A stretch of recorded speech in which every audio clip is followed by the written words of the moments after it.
Між многіх юбілейних датаў мінулага 2024 года для мяне, а мяркую і для многіх гарадзенцаў, стала стагоддзе з дня нараджэння нашага дарагога настаўніка, вялікага вучонага, прафесара-мовазнаўцы Івана Яковлевича Лепешева.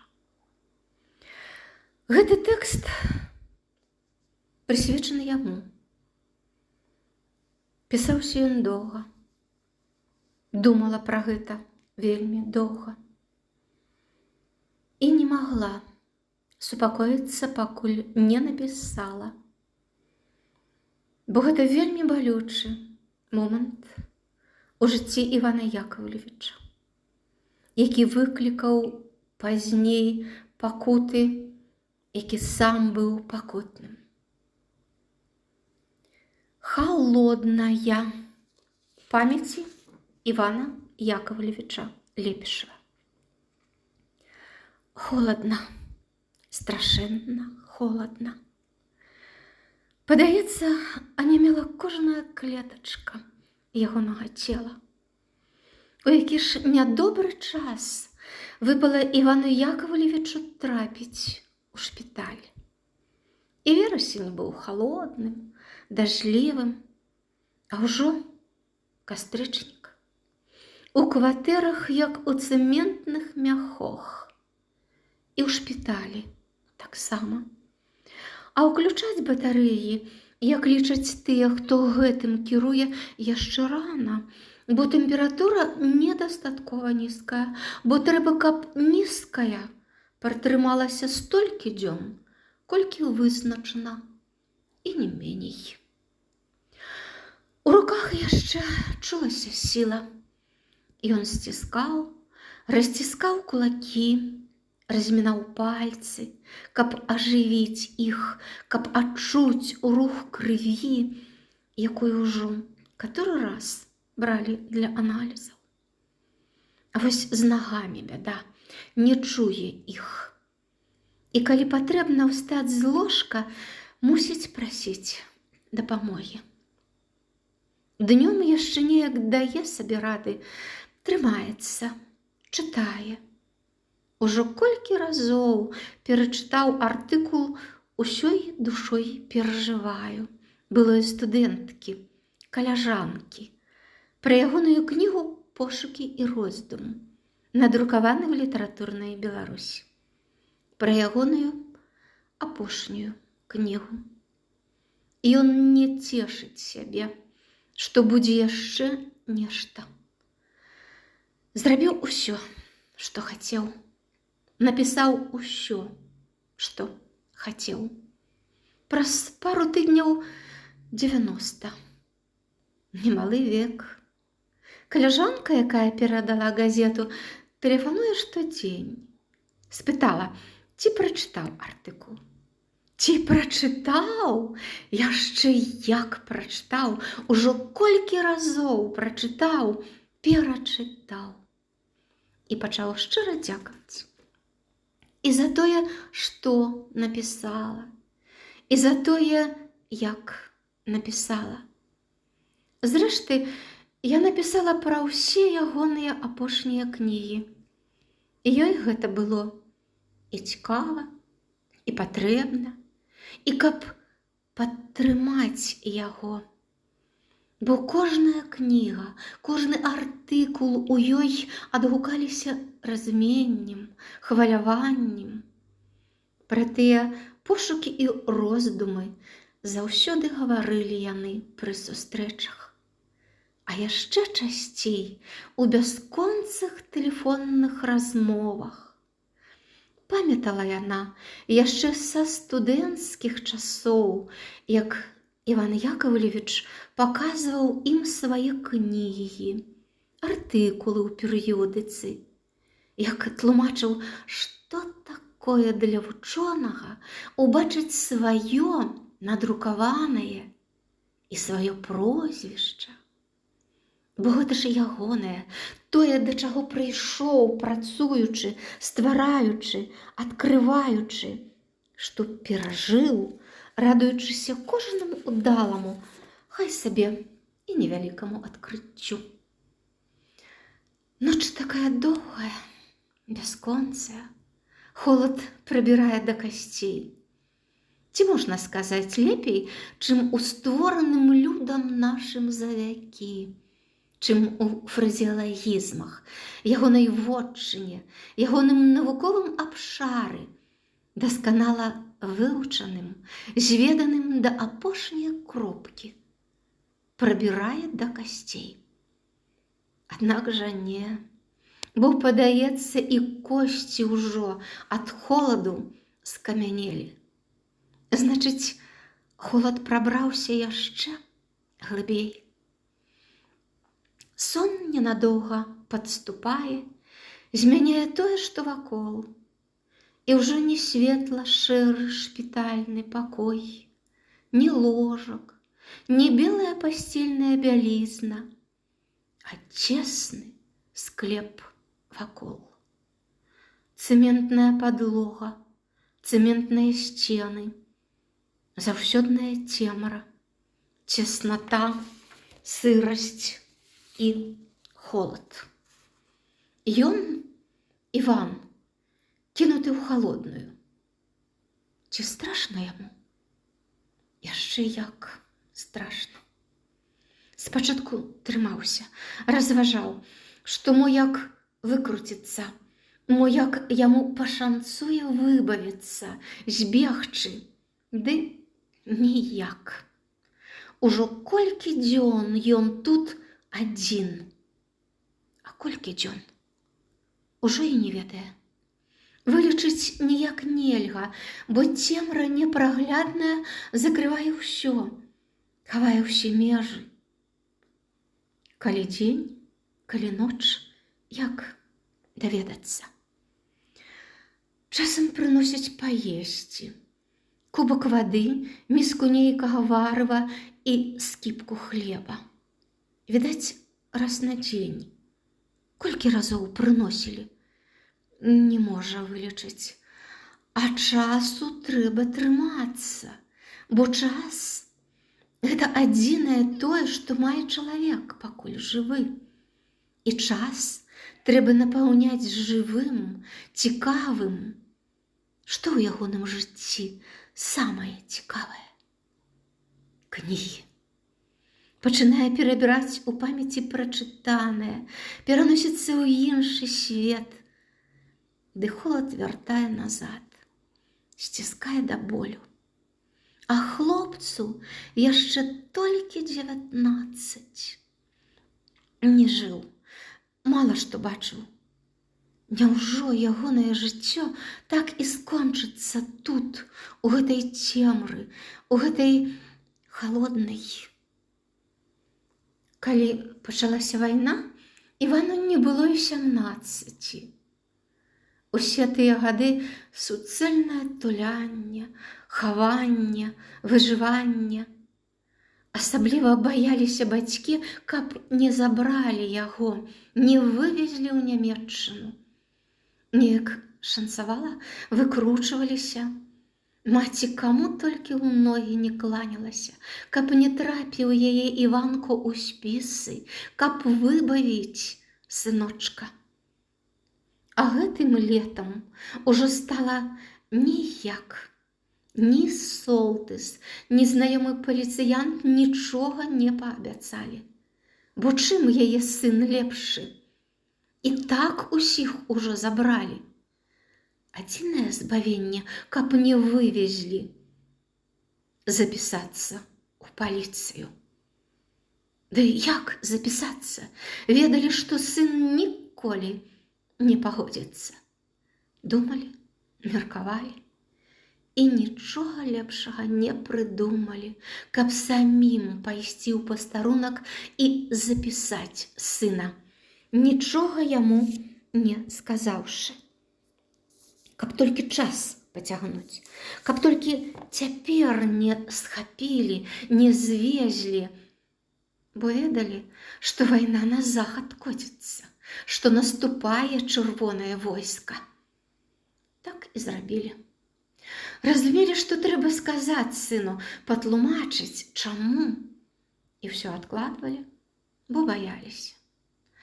Ды чаго баішся, таго не ўбаішся. Нялёгка далася бацькам тая размова.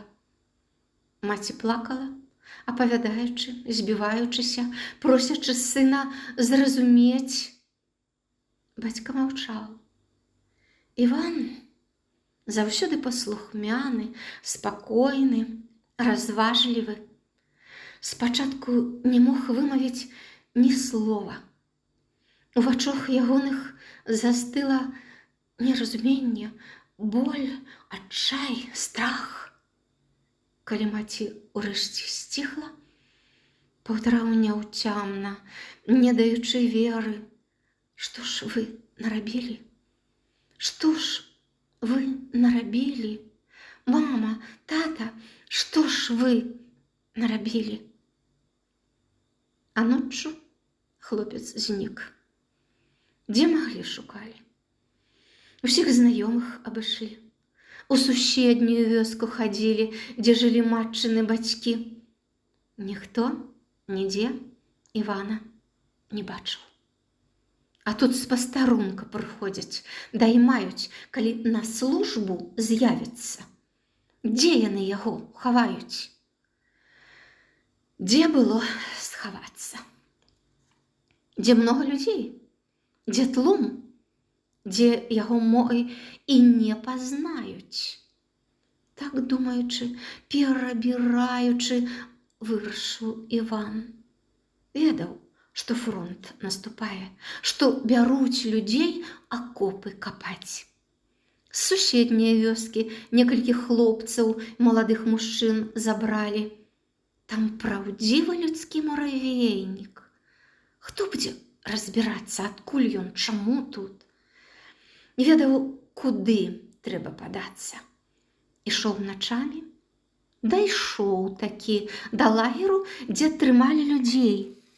І ўдалося у тым людскім моры схавацца. Ніхто і не заўважыў, што з'явіўся новы работнік. Бо штодня людзі то знікалі, то прыбывалі. Ні з кім не размаўляў, нікому пра сваё не расказваў. Цэлы дзень працаваў, не разгінаючыся. А ноччу цяжкі ад знямогі сон. Доўжылася тое каля 3 месяцаў. Ніхто іх асабліва не лічыў. Ніякіх спісаў ніхто не бачыў. Строілі ў шарэнгі і вялі на працу. Вечарам вярталіся. Але аднаго ранку з'явіўся перад строем атрад паліцыянтаў. Нядобрае адчуў Іван, калі пазнаў між іх аднаго са свайго пастарунка. Пачалі выклікаць па адным, дапытваць, прыглядацца. Ужо некалькі чалавек з дапытаных маладых мужчынаў вывелі, сабралі асобна. Дайшла чарга і да Івана. Паспрабаваў быў назваць іншае прозвішча, але пачуў голас таго знаёмага. «Вось ты дзе акапаўся! Думаў, схаваешся, перахітрыш нас!» Ніколі не даведаўся Іван, ці выпадкова трапіў ён у рукі паліцыі, ці данёс нехта, дзе хаваецца. Прывезлі яго ў мястэчка, у пастарунак. Дапытвалі, чаму ўцёк, хто дапамагаў, з кім быў. Адзін ніхто не дапамагаў, сам дабіраўся. Патрабавалі заўтра ж апрануць паліцэйскую форму і пачаць службу. Хлопец трымаўся як мог. Страшылі, білі.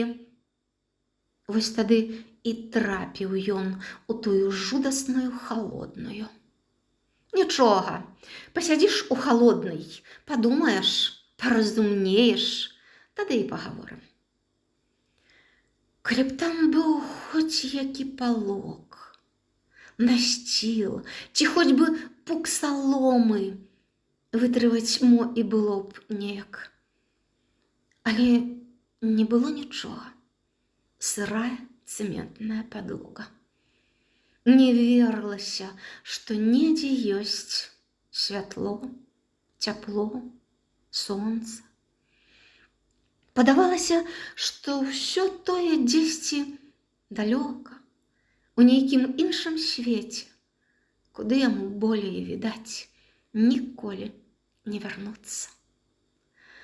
Апошнія дні ў халоднай міналі у дрымоте, у дурмане. Ці гэта быў сон, ці ён траціў прытомнасць і сам не ведаў. Ніхто не прыходзіў. Голад, смага, але страшней за ўсё холад.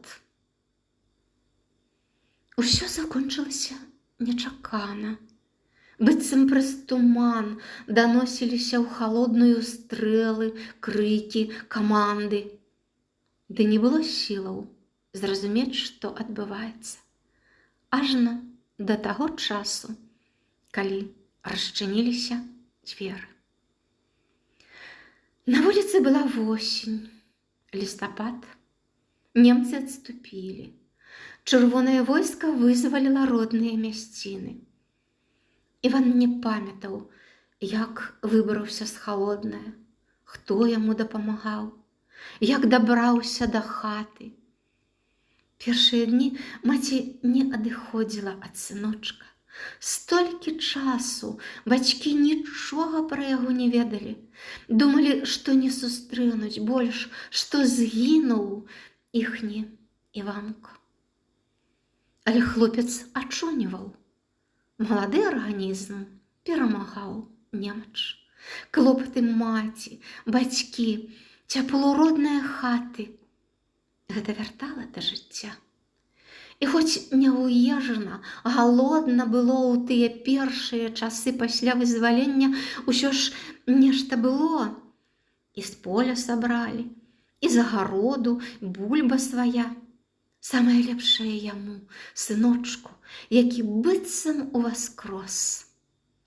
Так праляцела зіма. А вясною бяда прыйшла ў іхнюю хату. Іван трапіў у рукі НКВДстых. І допыты, бясконцыя допыты. Бо ў іх жа спісы тых, хто быў у паліцыі. І ён там. Прызнавайся, служыў, прадаўся. Як гэта не служыў? А чаму ў спісах? Бы абухом па галаве, без перадыху, а на ноч ізноў. Тая ж самая халодная. Неаднойчы расказваў Іван Яковлевич сваім сябрам. Вы не ўяўляеце, што гэта такое трапіць у іхнія рукі. Як яны мяне ламалі, круцілі. А ў чым я павінен быў прызнавацца? Я ж не тое, што не служыў, нават формы ні разу не апрануў. Нагаворваць на сябе мусіў. Не, і ў юным веку зламаць яго было немагчыма. Следчы ўрэшце здаўся. Паверым, ідзі, змагайся. Так 19-гадовы юнак трапіў на фронт. Двойчы паранены. Асабліва страшнае раненне пад Кёнігсбергам. І яшчэ не аднойчы будуць у жыцці Івана Яковлевіча халодныя. Бо будзе гулаг. 6 гадоў пакутаў няволі. За што? За тое, што служыў. Усё гэта праносілася ў памяці ветэрана, вязня, незаконна асуджанага і даўно рэабілітаванага з-за адсутнасці віны. Ноч сыходзіла. Хутка прыйдзе медсястра, уколы, кропельніцы. Сёння да яго павінны прыйсці калегі. Адмаўляўся, не хацеў рабіць клопату, але настоялі, прыйдуць. Хай сабе прыйдуць. Хто ведае, калі яшчэ сустрэне іх. І ці сустрэне іх яшчэ. Як жа быў усцешаны, што ягоная былая студэнтка прынесла цёплыя шарсцяныя шкарпэткі. Яму ўжо і нацягнуць іх не было як, бо не сагнуцца, бо і рукі, і ногі не слухаюцца. Яна сама тыя шкарпэткі яму і апранула. Вось жа і палягчэла, і стала цяплей. Ужо і ў халоднай палаце не так холадна.